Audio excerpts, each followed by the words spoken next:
오늘의 말씀은 전도서 8장 1절부터 8절까지 말씀입니다.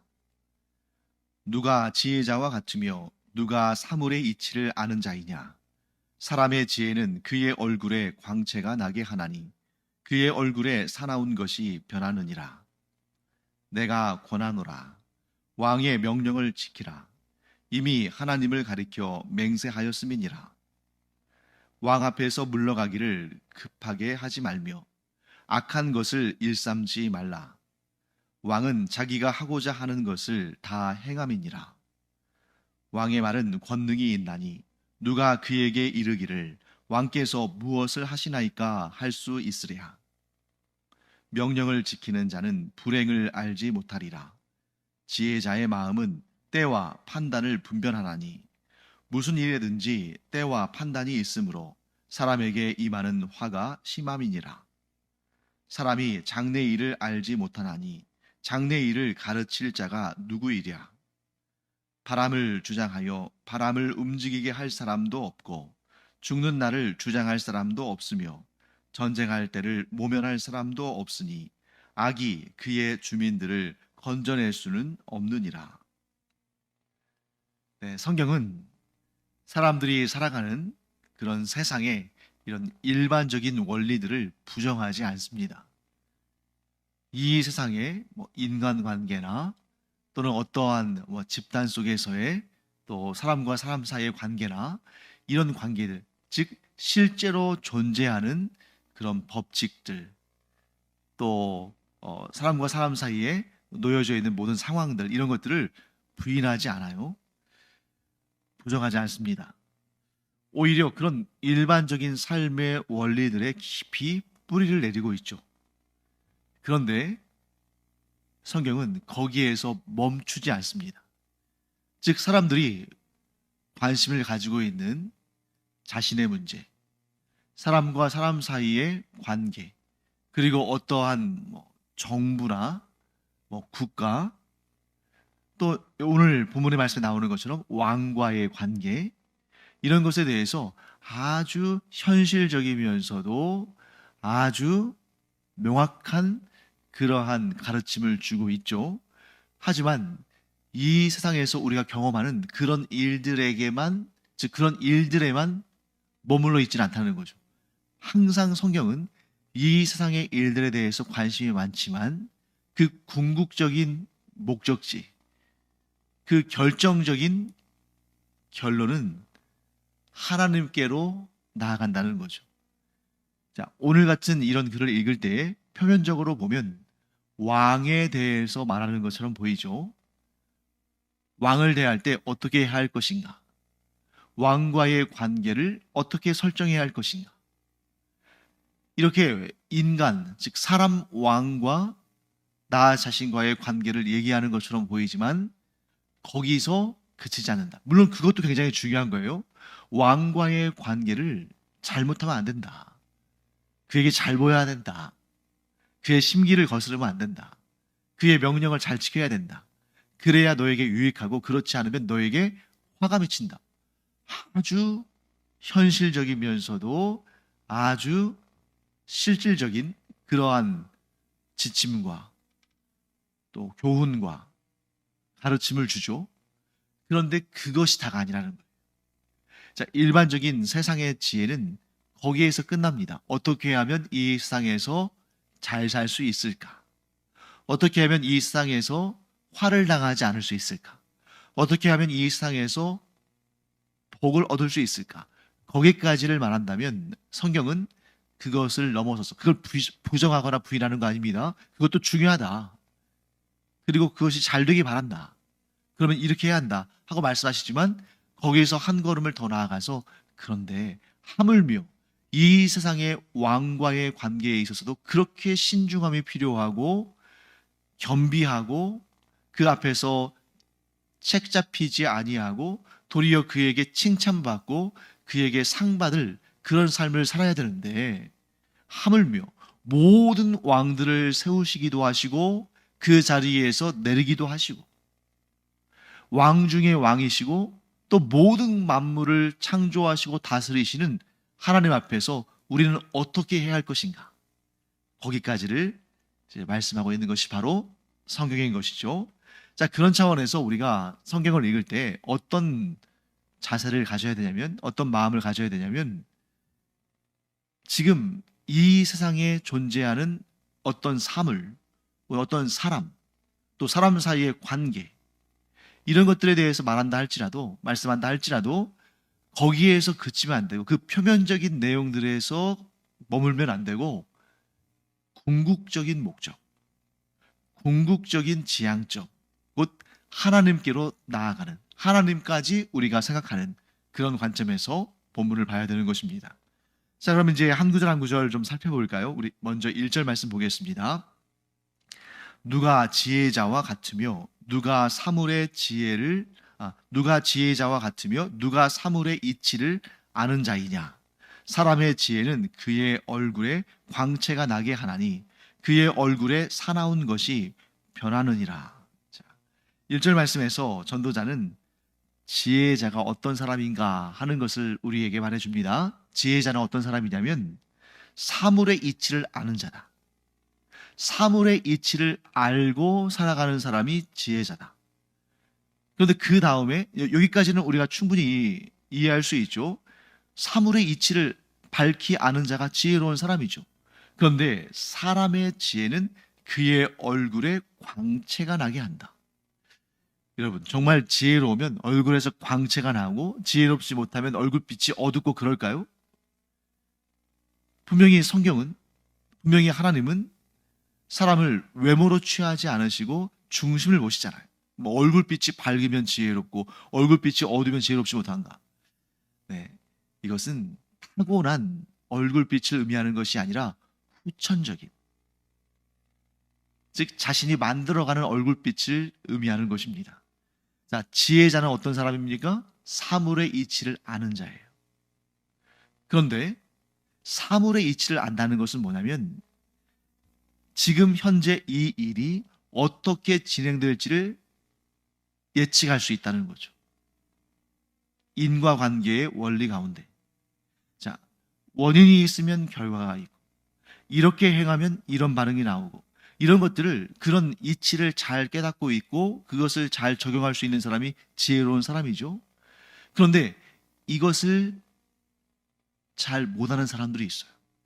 이치에 박지 않고, 자, 이렇게 내가 말하면 상대방이 어떻게 반응할지를 잘 모르고, 그러니까 좀 둔감한 거죠. 내가 이런 일을 하면 그 결과가 어떻게 나올지를 모르거나 혹은 알면서도 대비하지 않거나, 이런 사람들은 지혜롭지 못한 거죠. 지혜롭지 못하니까, 사물의 이치를 잘 깨닫지 못하니까, 즉 내가 어떤 말이나 행동을 했을 때 어떤 결과가 나올지를 잘 내다보지 못하니까 어떻게 되겠어요? 경직되는 거죠. 두렵고 긴장되고 염려가 되고 걱정되고 하니까 자기도 모르는 사이에 그 마음속에 있는 불안과 초조와 근심과 걱정이 얼굴로 자연스럽게 드러나지 않습니까? 반면에 지혜로운 자는 사물의 이치를 알고, 그래서 내가 지금 이렇게 말하고 이렇게 행동하면 어떤 결과가 나올지를 알고 있는 거예요. 뭐 반드시 그렇지는 않다 할지라도 어디나 예외는 있으니까. 그렇지만 이런 이치라는 것은 아주 소수의 예외를 제외하고는 거의 일반적으로 다 그렇게 통하잖아요. 그러니까 이 지혜로운 자, 곧 사물의 이치를 아는 사람은 앞으로 전개될 일들이 어떻게 될지를 어느 정도 짐작하고 있고 그 중에 상당수는 그대로 이루어집니다. 그러니까 이 지혜자는, 사물의 이치를 아는 지혜자는 마음이 한결 여유로워요. 왜? 미리 대비할 수 있으니까. 또 미리 대비하거나 혹은 문제가 생기지 않도록, 화가 되지 않도록 이렇게 미리미리 일을 잘 이끌어 가겠죠. 예를 들면 사람들과 대화할 때에도 보다 더 신중하게 말하고, 보다 더 친절하게 설득하고, 그러면서 이 일이 실패하지 않고 성공하도록 이렇게 잘 이끌어가는 이치를 알므로 지혜로운 자는 마음이 사람이기 때문에 항상 안정되고 평화를 누리고 그러지는 않겠죠. 때로는 불안하기도 하고 걱정과 근심도 있겠죠. 그렇지만 대부분의 경우에 그런 이치를 따라서 이루어지기 때문에 한결 대비할 수가 있고 준비할 수가 있고, 또 어떤 경우는 그렇게 좋은 방향으로 또 유도해 나갈 수 있으니까 마음이 한결 여유롭고 평안한 거죠. 그러면 마음이 여유롭고 평안하면 그것이 어떻게 나타납니까? 얼굴빛으로 드러나죠. 그러니까 우리가 누군가를 딱 보면 얼굴만 봐도 초조한지, 여유가 있는지, 안심하고 있는지, 불안해하고 있는지 얼굴에 거의 나타나지 않습니까? 그래서 지혜자는 얼굴에 광채가 난다. 왜냐하면 그가 사물의 이치를 알므로 앞으로 되어질 일들에 대해서 이 마음속에 어느 정도의 계획과 또 어느 정도의 대비와 또 그것을 좋은 쪽으로 이끌어가는 그러한 그의 전략이 있기 때문에 그의 얼굴에서 사나운 것, 긴장과 초조와 불안 이런 것이 사라지고 평안과 안심하는 광채가 나타난다 하고 볼 수 있는 것입니다. 그 다음에 2절 말씀 볼까요? 내가 권하노라 왕의 명령을 지키라 이미 하나님을 가리켜 맹세하였음이니라. 자, 이 앞부분은 쉬워요. 왕의 명령을 지키라. 자, 왕의 명령을 지켜서 나쁠 일은 없죠. 왕의 명령을 지키지 않았기 때문에 문제지, 왕의 명령을 지키는 데 있어서는 큰 문제는 없습니다. 그런데 그 다음을 보세요. 왕의 명령을 지키라. 이미 하나님을 가리켜 맹세하였음이니라. 자, 하나님을 가리켜 맹세했다. 이게 무슨 말이냐면, 우리가 이제 성경을 보다 보면 맹세가 나오잖아요. 맹세는 왜 하는 것입니까? 지금 자기 자신이 가지고 있는 생각이나 혹은 약속이나 이런 것들이 명확히 반드시 그렇게 될 것이라는 것을 확신하는 거예요. 그런데 이런 것을 이제 이미 일어난 일이 아니지만 앞으로 일어날 일을 확신할 때 보통 맹세를 하는데, 반드시 무슨 약속을 지키겠다거나 반드시 이렇게 되리라 하고 말할 때 맹세를 하는데, 그 맹세는 자기보다 높은 권위와 자기보다 높은 이름의 그 맹세를 걸어야 되는 거예요. 그러니까 예를 들면 내 집에 있는 하인을 두고 맹세하진 않아요. 그럼 누가 믿겠어요? 그러니까 보통은 자기 부모, 또 선생님, 또 왕, 그리고 심지어 하나님, 이렇게 높은 권위의 맹세를 걸수록 그 약속은 반드시 지켜진다는 확증이 있는 것이고, 확증을 하는 것이고, 또 자기가 거짓말을 하지 않고 있다는 것을 분명히 드러내는 겁니다. 물론 그렇게 맹세해놓고서도 거짓말하고 약속 안 지키는 사람들도 분명히 있죠. 이 내용이 뭐냐면, 이 내용이 참 해석하기가 어려운데 두 가지의 가능성이 있어요. 자, 2절 말씀 제가 다시 한번 읽어보겠습니다. 내가 권하노라 왕의 명령을 지키라 이미 하나님을 가리켜 맹세하였음이니라. 자, 이 부분을 여러 해석들이 있지만 대부분 이 두 가지 해석 중에 하나로 보는 것 같습니다. 첫 번째는, 자, 왕의 명령을 지키라, 또 이미 하나님을 가리켜 맹세하였음이니라. 이 두 부분을 병렬 구조로 보는 거예요. 병렬, 나란히 가는 것. 그러니까 이 2절 말씀에는 두 가지 명령이 있다. 하나는 왕의 명령을 지키라는 명령, 다른 하나는 하나님께 맹세한 서원을 지키라는 명령. 이렇게 병렬, 각각 따로따로 나란히 보는 겁니다. 두 번째 해석은 왕의 명령을 지켜라. 이것을 이제 어떻게 해석하냐면 원인과 결과, 즉 인과 관계로 설명하는 거예요. 왕의 명령을 지켜라. 왜냐하면 네가 그렇게 하기로 하나님을 가리켜 맹세하지 않았느냐. 이런 거죠. 왕이 취임식을 합니다. 그럴 때 이제 이스라엘의 경우를 예를 들어보면, 왕이 취임식을 할 때 이스라엘 백성들이 그 앞에서 증인이 되면서 왕과 백성 사이에 언약을 맺는 거예요. 왕은 백성들을 잘 다스리고 잘 이끌어갈 것을 서약하고, 백성들은 왕을 잘 따르며 왕의 명령에 순종할 것을 서약합니다. 그 서약, 누구 앞에서 하는 거예요? 하나님 앞에서 하는 것이고, 왕은 하나님을 가리켜 백성들을 잘 이끌어 가겠다고 맹세하고, 백성들은 또 하나님을 가리켜 왕의 명령에 순종하겠다고 맹세하고.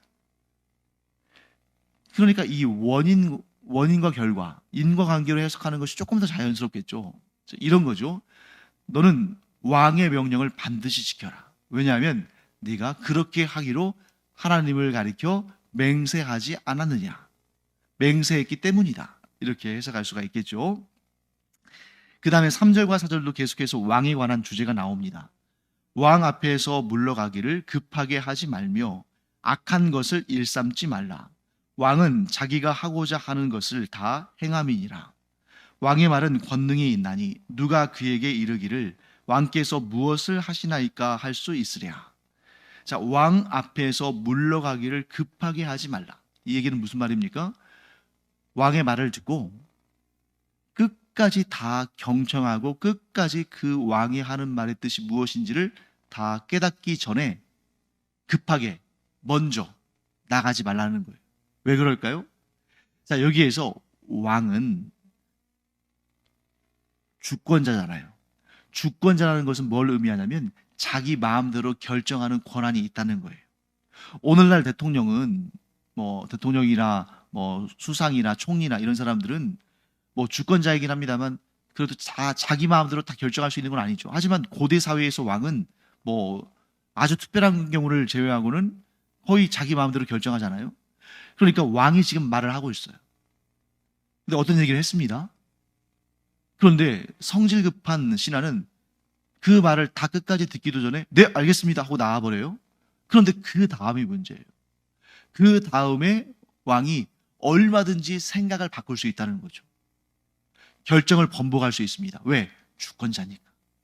그래서 지금 3절 말씀 후반부에 왕은 자기가 하고자 하는 것을 다 행함이니라.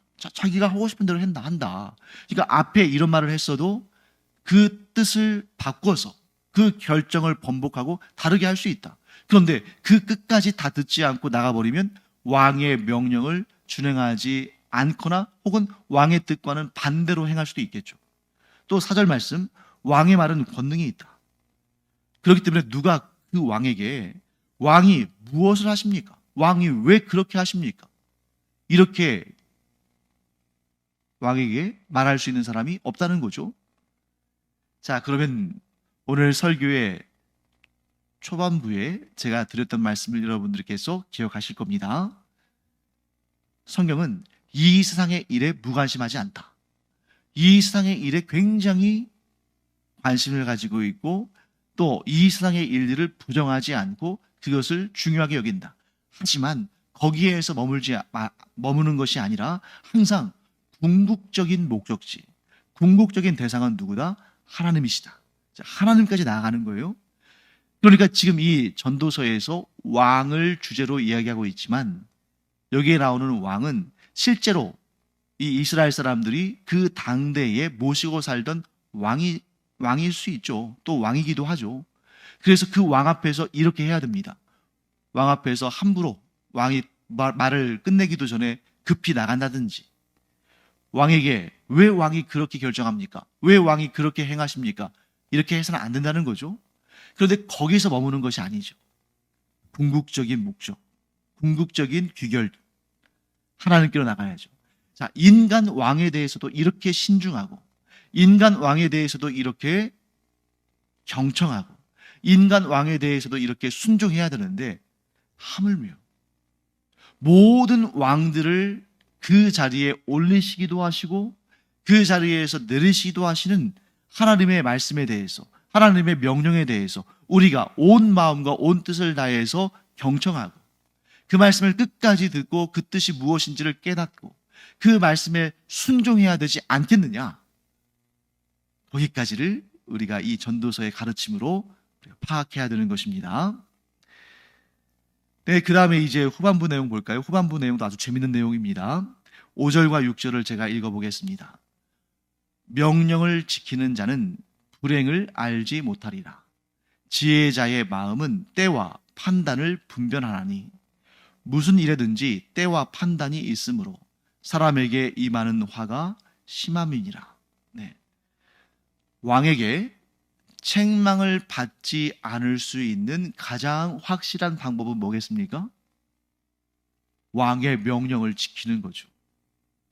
왕의 명령을 따르면 설령 왕이 잘못 판단해서, 왕이 실수해서 잘못된 명령을 내린다 할지라도 일단 그 왕의 명령이 잘못되었다 할지라도 그 왕의 명령을 지키고 순종하고 다른 사람에 대해서 왕이 미련하다라고 말할 수는 있지만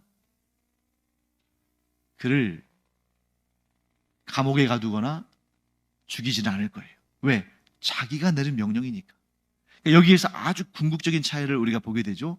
왕도 사람이기 때문에 잘못할 수 있다. 왕도 한계가 있는 사람이기 때문에 실수할 수 있다. 그럼에도 불구하고 누군가가 그 왕의 명령을 제대로 순종하며 지켰다면 왕은 그에 대해서 미련하다고 생각할지는 모르지만 처벌을 내리진 않습니다. 그런데 한 단계, 한 걸음 더 들어가서 하나님을 한번 생각해 보세요. 하나님은 실수를 하지 않으시는 분이시다. 하나님은 완전하신 분이시고 모든 것을 다 아시는 분이시며 온전한 유일한 분이시죠. 그러니 하나님의 명령에는 실수가 없으시다. 그러므로 우리는 하나님에 대해서 절대적인 순종, 절대적인 충성을 해야 한다는 것입니다. 왕은 아마 이럴 거예요. 자기가 잘못된 명령을 내렸을 때 그대로 행하면 어떤 결과가 나옵니까? 왕에게 손해가 되죠. 그러니까 자기 명령을 따랐으니까 벌을 내리지는 못하지만 내가 이렇게 잘못된 결정을 했으면 네가 좀 지혜롭게 잘 판단해서 이렇게 해야 되지 않겠냐 하고 말할 수는 있겠죠. 그 정도의 책망을 할 수 있겠습니다만 그럼 어떻게 하겠어요? 자기 명령에 순종해서 자기 명령을 지켜서 그렇게 했는데. 그러니까 왕의 명령을 지키고 따르는 것은 왕의 책망을 받지는 않지만 왕에게 손해를 입힐 수 있어요. 또 왕에게 손해를 입히는 것은 나라에 손해를 입히는 일일 수 있고 또 자기 자신에게도 손해를 입히는 일이 되겠죠. 비록 책망을 받지 않는다 할지라도. 하지만 하나님의 명령에 절대적으로 순종하는 것은 하나님은 실수하지 않으시니까, 하나님은 온전하신 분이시니까, 또 하나님은 절대 선이시니까 결국 하나님의 뜻에 절대적으로 순종하는 것은 반드시 의롭고 선하고 복되고 아름답다 하는 것을 우리가 알게 됩니다. 자, 이제 마지막 7절과 8절 말씀 한번 볼까요? 사람이 장래의 일을 알지 못하나니 장래의 일을 가르칠 자가 누구이랴? 바람을 주장하여 바람을 움직이게 할 사람도 없고 죽는 날을 주장할 사람도 없으며 전쟁할 때를 모면할 사람도 없으니 악이 그의 주민들을 건져낼 수는 없느니라. 여러분, 사람이 사람인 이유는 뭐냐면 사람이 아무리 잘난 체를 해도 1분 1초 아주 짧은 순간이지만 그 1분 1초 앞에 일어날 일도 알지 못한다는 거죠.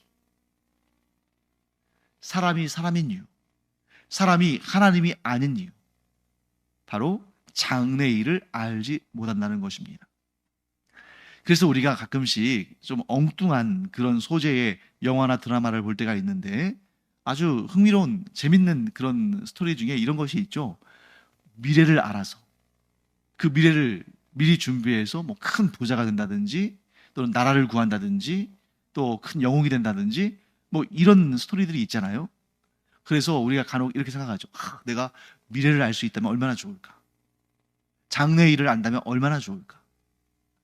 그래서 너무나도 안타깝게도 하나님을 믿는 우리도 그러한 유혹을 받아서 어떤 분들은 미래를 말해준다는 뭐 점쟁이를 찾아가기도 하고 무당을 찾아가기도 하잖아요. 그런데 오늘 이 말씀 보세요. 8절 말씀 보시면 7절 말씀, 8절 말씀 보시면 미래를 아는 사람 아무도 없대요. 그 점쟁이, 무당 이런 사람들 자신들이 뭐 신이 자기에게 뭐 내려서 뭐 미래의 일을 다 안다 그러는데, 아니 그렇게 미래의 일을 다 알면 그 사람들이 왜 거기서 점치고 굿하면서 그 돈 얼마 받아가지고 그걸로 먹고 살고 그러겠어요? 미래의 일을 다 알면 남들에게 이렇게 좀 좋지 않은 시선으로 보이는 그런 무당이나 점쟁이 그런 일 안 하고 훨씬 더 고급스럽고 훨씬 더 부유하고 훨씬 더 권력 있는 자리에 올라가야 되는 거잖아요. 다 거짓말입니다. 맞으면 좋고 틀리면 어쩔 수 없는, 다 그것은 둘 중에 하나예요. 사탄의 시험에 빠져서 그러한 악한 일을 하든지, 아니면 일하기는 싫고 그런데 잔머리, 그런 머리, 그런 일하지 않고 어떻게 하면 다른 사람 좀 이렇게 등쳐먹고 사기쳐가지고 이렇게 놀고 먹을 수 있을까, 그런 머리 굴리는 사람이거나, 사람은 장래의 일을 알지 못하기 때문에 사람입니다. 장래의 일을 아는 존재는 오직 하나님 뿐이셔요. 천사도 장래의 일 모릅니다. 하나님께서 장래에 어떤 일들이 일어날지를 천사를 통해서 말씀하기는 하시지만, 그래서 천사들에게 장래에 이런 일들이 있을 것이라는 것을 말씀해 주시고 천사가 우리에게 그것을 전하기는 하지만, 그런 특별한 경우 하나님께서 장래에 일어날 일을 우리에게 미리 예언을 통해서 말씀하시는 경우를 제외하고는 우리가 미래의 일을 알 도리는 없어요. 또 우리는 미래를 알지 못하기 때문에, 장래의 일을 알지 못하기 때문에 사람이다. 자, 그러면 여러분 한번 이렇게 생각해 보세요. 장래의 일을 알면 행복할까? 장래의 일을 알면 평안할까? 미래에 어떤 일들이 일어날 줄 알면 즐겁고 행복할까? 결론은 아니라는 것입니다. 우리가 우리의 장래를 알지 못하기 때문에 오늘을 편안하게 살 수 있는 거예요. 대표적으로 만일 우리가 내가 몇 년, 몇 월, 며칠에 죽을 것을 안다면, 나의 사망일자를 안다면 지금처럼 이렇게 평안히 살까요? 아니죠. 시간이 지나면 지날수록, 날짜가 지나면 지날수록 그 사망일자가 가까우니까 그 날짜, 그 사망일에 가까우면 가까울수록 삶이 피폐해지고 고통스러워지고 괴로워지는 거죠. 그러니까 먼 훗날 그때 이루어질 일로 인해서 오늘을 고통 가운데 사는 겁니다. 그래서 예수님께서 이렇게 말씀하시죠. 내일의 걱정은 내일이 하게 하라. 오늘은 내일의 일로 인해서 고통당하지 말고 오늘의 감사와 기쁨과 행복을 누려라. 왜? 하나님을 믿기에. 나는 미래를 모르지만 하나님은 내 모든 미래를 아시고 준비하시는데, 내가 나의 힘을 의지해서 내 미래를 만들려 하면 아무것도 못하고 오히려 고통과 절망과 걱정과 근심에 휩싸여 살아가지만, 이 모든 것을 하나님께 맡겨드리면 하나님께서 우리를 가장 좋은 길로 인도하신다. 이 믿음이 우리를 행복하게 하는 것이지, 내가 미래를 아는, 장래의 일을 아는 능력이 있어서 행복한 것이 아닙니다. 사랑하는 성도 여러분, 사람은 사람일 때 행복한 거예요. 사람이 하나님 흉내내면 안 됩니다. 우리는 미래를 알지 못하기 때문에, 장래의 일을 알지 못하기 때문에 더욱 좋은 것을 얻었어요. 우리가 장래의 일을 알지 못하는 것이 우리에게 고통이 아니라, 슬픔이 아니라, 우리가 장래의 일을 알지 못하기 때문에 어떻게 보면 그런 좋지 않은 단점이고 약점인데, 그것이 우리에게 있어서 가장 좋은 장점이 될 수 있다는 거예요. 우리가 화를 복으로 바꾸고 단점을 장점으로 바꿔야 되잖아요. 그래서 내가 장래의 일을 알지 못하는 이 단점, 이 문제를 오히려 역전시켜서 나의 가장 좋은 것으로, 가장 복된 것으로 바꿀 수가 있는데, 그게 뭐냐면 나는 장래일을 알지 못하기 때문에 더욱더 하나님을 의지하고 하나님을 믿고 하나님의 인도하심을 받으며 살겠다. 이렇게 마음을 바꿔야 되는 거예요. 내가 장래일을 알면 얼마나 좋을까? 미래에 어떤 일들이 일어날지를 미리 알면 얼마나 좋을까? 그런데 왜 그런 능력이 나에게 없을까? 왜 하나님은 나에게 미래의 일을 알지 못하게 하실까?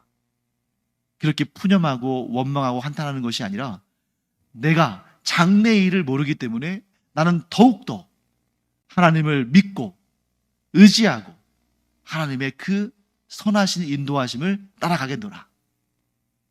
그것이 나에게 가장 큰 기쁨이요 가장 큰 행복이다. 이런 마음으로 살아가는 우리가 되기를 간절히 축원합니다. 기도하겠습니다. 하나님, 저희는 내일 일도 알지 못합니다. 아니 1분 1초 앞도 알지 못합니다. 그렇게 까닭에 하나님을 믿고 의지하고 하나님의 인도하심을 구합니다. 저희가 미래일을 안다고 해서 행복한 것이 아니라 하나님과 동행하는 것이 진정한 행복임을 깨닫고 날마다 살아 숨쉬는 모든 순간마다 하나님을 믿고 의지하며 하나님과 동행하는 저희들 되게 하여 주시옵소서. 감사드리며 예수님의 이름으로 축복하며 기도합니다. 아멘. 기도하는 시간입니다. 우리 왜 기도해요? 장래일을 모르니까. 미래일을 모르니까 우리가 기도하는 것입니다. 그런데 그 기도하는 그 시간이 얼마나 우리에게 복되고 행복한 시간입니까? 이 기도의 시간, 하나님께서 주시는 은혜와 은총을 풍성히 받아 누리는 그런 우리가 되기를 축원합니다. 기도하겠습니다.